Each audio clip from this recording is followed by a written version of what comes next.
So I'm now sitting on my fancy hotel room in Stockholm, and it's the day before my surgery.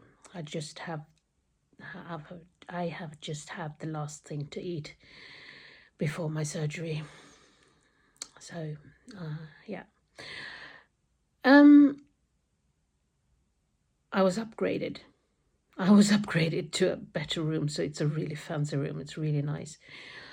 And there was and we have complimentary supper, and we have, of course, breakfast is a part of your price at the hotel. And I'm just like, thanks, but I can't eat it.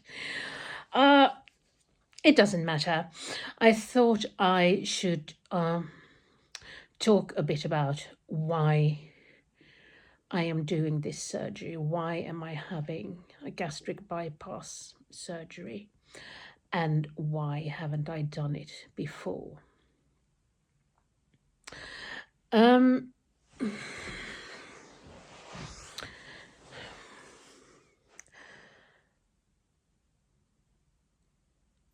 haven't done it before because I have liked my body. But there are more things than that. There are so many things in this, so many parts of it. One part is that I really like the body positivity trend and the movement that is there now, that as long as you are strong and healthy and can do everything you want, then it doesn't matter what you look like, because I think it's fucked up, to be clear, that people, and especially women, are mostly valued for their looks.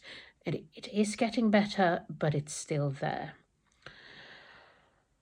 And I've been quite proud of my body and of being strong and being, being able to work and everything. And I've thought, and I think that I have looked, I've not just thought, I think that I have looked good. And that doesn't really matter either. And I've kind of been proud of being a good role model for young people. And I know that I have been. I've been working with so many young people, and they have always said that they have liked this, and I have liked being that good role model, the good example that you can be larger and still healthy and still function and still like yourself. So I've liked that, and I still do like having had that. So giving that up was quite a struggle. I didn't want to give that up. I wanted to continue being that good role model, So that was one hurdle that was there for me to kind of mentally climb over. One other thing has been, and it kind of, they are all linked. These ones. One other thing is fighting my indoctrination. I know that I've been indoctrinated. I loved my mum dearly, and it got better when she got older and when I got older. But I grew up with a mum on diets, with a mum who never thought that her body was good enough, and she was really athletic. She ate a lot, so she was a bit full-figured, not as much as I am, but she was a bit of fuller figure, especially when she got older. But she skied, she cross-country skied. She was participating in Vasaloppet.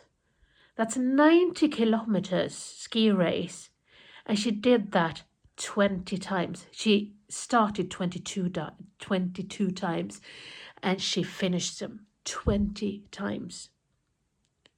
She was strong. She was an athlete, you know. And she never was pleased with her size and with her looks and with everything. And that was, of course, part of my indoctrination. And since at least one of my brothers and I, we have fuller figures. That's our form, you know. So even when I was really athletic and a competitive swimmer, it was still, you know, I was not allowed to like my body, even though I was fit, you know. I was never allowed to do that. And I wasn't allowed to say that I liked my legs or anything. Not just from my family, from everyone, from all of societies, also from my peers, from my classmates and things like that. They were just like, I said it once, I like my legs. And they said, you're just bragging. And I learned something from that. And that indoctrination, I have thought that when I decided that I will not be a dieting person, I will not be a person who constantly kind of clanking or looking down on myself. I have to be able to be proud of what I am and what I'm becoming, you know. And I worked quite hard for that, to fight my indoctrination. And as I said, in that, being a good role model. So that was also a hurdle, mental hurdle to cross before making the decision to have this surgery. Just switching hands because I didn't bring a tripod.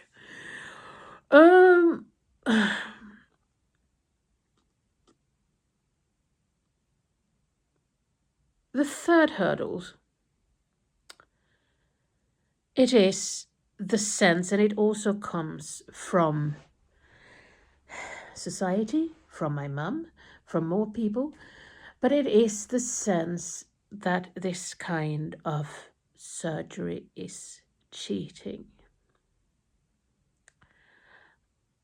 That's a true hurdle as well, but of course I know that it isn't. And we know that this is hard work and it is not a quick fix, and it is. But, you know, there are so many people that think that I should be able to do this on my own. It should be, because being overweight is just a kind of a result of not wanting it enough, of your character. It's a character flaw. Being overweight is a character flaw. And yeah, as I said, I've been fighting these things. So what made me actually decide to do this?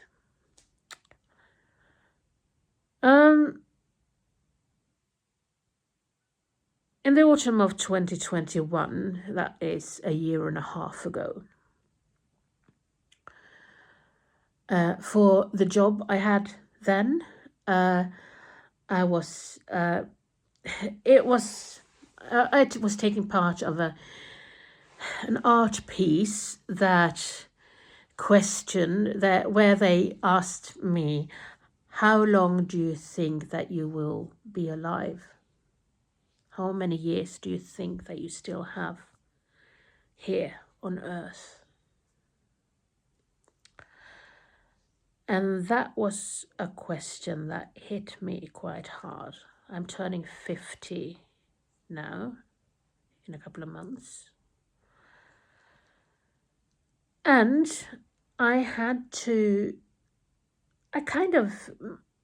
answer to that was, I will be 102. But if I want to become 102, I have to lose weight, because my family has a really magnificent history of heart failure. All of them. No, not all of them. My mum had no problem, not that kind of a problem with her heart, but she also, as I said, she was skiing 90 kilometers at a time. She was skiing a lot. She was exercising a lot. She was very health conscious and wanted to move all the way up to her death. And I mean, she had physiotherapy just to ease her breathing. I will talk about her passing in another video. She had that all up to her, last weeks, and she was thoroughly doing them every day. I don't think they did anything. And she weighed about 45 kilos, perhaps. That's nothing. That's not even half of what I'm weighing now.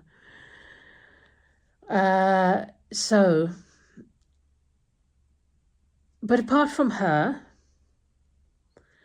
and from one of my uncles, everyone kind of had some kind of problems with their heart. My dad, both my brothers, the other two uncles, not the uncle on my dad's side though, but I think that both my grandparents on my dad's side, not sure whether they had any heart problems. Both my grandparents on my mum's side had it. So where am I there? I want to become 102 years of age. I'm 50 now, and I should lose almost half my weight. Not really, it's not that necessary, but I need to lose at least perhaps 40 kilos, something like that, 40, around 40, between 40 and 50 kilos I should lose. And I can't do that on my own. It's no chance that I could do that on my own and keep it off. I can lose 10 or 15 kilos. That's no problem. It's quite easy. It's not that difficult to lose weight, actually. I know I might offend people to do that. To lose the weight is not difficult. What is difficult is to keep on losing weight, to lose a lot of weight, and to keep it off. That's the difficult thing. So, I kind of realized that this is the only way for me to do that. So this is kind of like a life insurance. And thankfully I live in Sweden, so I don't need to pay for this on my own. That's good. I contacted my doctor, my physician, a regular physician, and I said, I want us to talk about this. And he said, okay. So he just sent the papers and sent me on to the hospital in my hometown. But the surgery department, clinic, blah, blah, at the hospital in my hometown are really, really bad at queues. There's such long times to wait. You have to have, the waiting times are so long there. So I was queuing there for like half a year because my doctor sent the papers in like in January 2022. So I was waiting for like half a year, and then I called them for the third time. I called them and I said, can you please just give me a perspective on time? I don't mind waiting, but I just want to be able to plan my future, And then they said, well, you have been waiting for far too long, so we will send you to Stockholm. So I've went here in November first to meet the surgeon and meet everyone for all the tests and everything. And now I'm here again. And the hospital in my hometown will pay for this stay, or they will perhaps not pay all of it, because I stay a bit better and I took a bit, I traveled first class on the train instead of second class and things like that. So they might not want to kind of refund me all of it, but they will refund me parts of it at least. So that's the reasoning I had behind this. I need to do this to know that I can stay healthy. And I also have started to have aches and pains everywhere, and which have, of course, made it so that I couldn't be as moving and I couldn't be as strong as I wanted, because I was prohibited by everything. It kind of, stopped me doing things. So, so that's why. And that's why I didn't do it sooner. Had I had come to that conclusion sooner, I probably would have done it 10 years ago. Probably. And